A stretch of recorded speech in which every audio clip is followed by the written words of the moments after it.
رومیوں کے نام پولوس رسول کا خط، 3 باب، جو 31 آیات پر مشتمل ہے۔ پس یہودی کو کیا فوقیت ہے اور ختنے سے کیا فائدہ؟ ہر طرح سے بہت، خاص کر یہ کہ خدا کا کلام ان کے سپرد ہوا۔ اگر بعض بے وفا نکلے تو کیا ہوا؟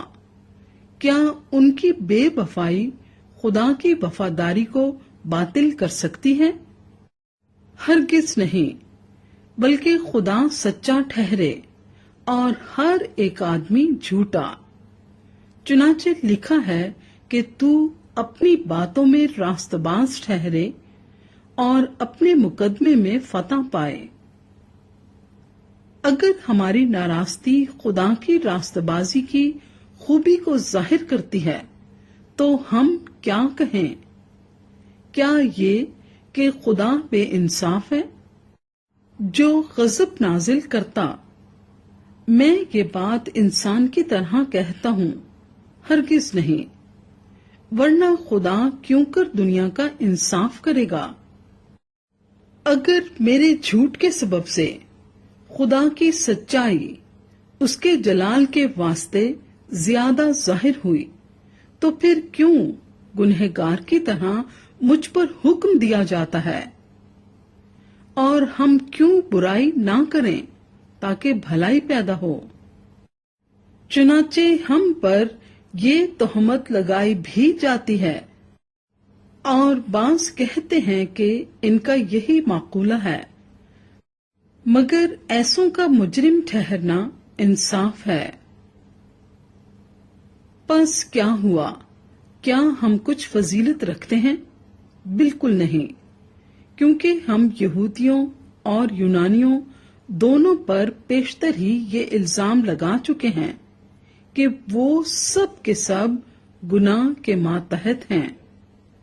چنانچہ لکھا ہے کہ کوئی راست باز نہیں، ایک بھی نہیں، کوئی سمجھدار نہیں، کوئی خدا کا طالب نہیں، سب گمراہ ہیں، سب کے سب نکمے بن گئے، کوئی بھلائی کرنے والا نہیں، ایک بھی نہیں۔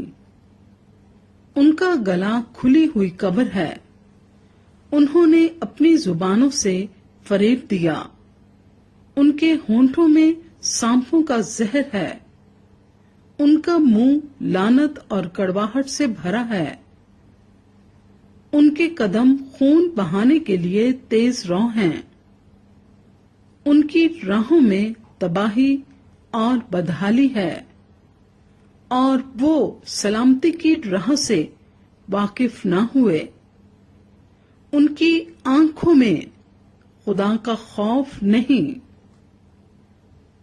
اب ہم جانتے ہیں کہ شریعت جو کچھ کہتی ہے ان سے کہتی ہے جو شریعت کے ماتحت ہیں، تاکہ ہر ایک کا منہ بند ہو جائے اور ساری دنیا خدا کے نزدیک سزا کے لائق ٹھہرے، کیونکہ شریعت کے اعمال سے کوئی بشر اس کے حضور راست باز نہیں ٹھہرے گا، اس لیے کہ شریعت کے وسیلے سے تو گناہ کی پہچان ہی ہوتی ہے، مگر اب شریعت کے بغیر خدا کی ایک راست بازی ظاہر ہوئی ہے، جس کی گواہی شریعت اور نبیوں سے ہوتی ہے، یعنی خدا کی وہ راست بازی جو یسوع مسیح پر ایمان لانے سے سب ایمان لانے والوں کو حاصل ہوتی ہے،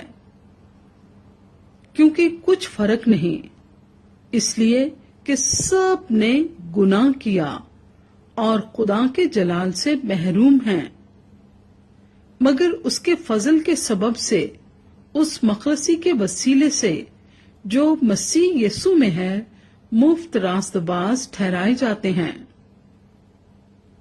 اسے خدا نے اس کے خون کے باعث ایک ایسا کفارہ ٹھہرایا جو ایمان لانے سے فائدہ مند ہو، تاکہ جو گناہ پیشتر ہو چکے تھے اور جن سے خدا نے تحمل کر کے طرح دی تھی، ان کے بارے میں وہ اپنی راست بازی ظاہر کرے، بلکہ اسی وقت اس کی راست بازی ظاہر ہو تاکہ وہ خود بھی عادل رہے اور جو یسوع مسیح پر ایمان لائے اس کو بھی راست باز ٹھہرانے والا ہو۔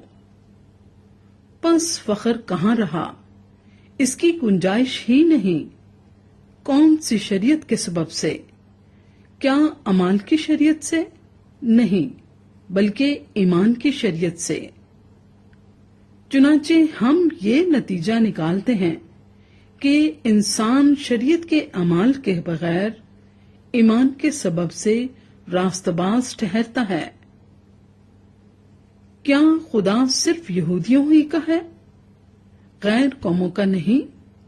بے شک غیر قوموں کا بھی ہے، کیونکہ ایک ہی خدا ہے جو مختونوں کو بھی ایمان سے اور نامختونوں کو بھی ایمان ہی کے وسیلے سے راست باز ٹھہرائے گا۔ پس کیا ہم شریعت کو ایمان سے باطل کرتے ہیں؟ ہرگز نہیں، بلکہ شریعت کو قائم رکھتے ہیں۔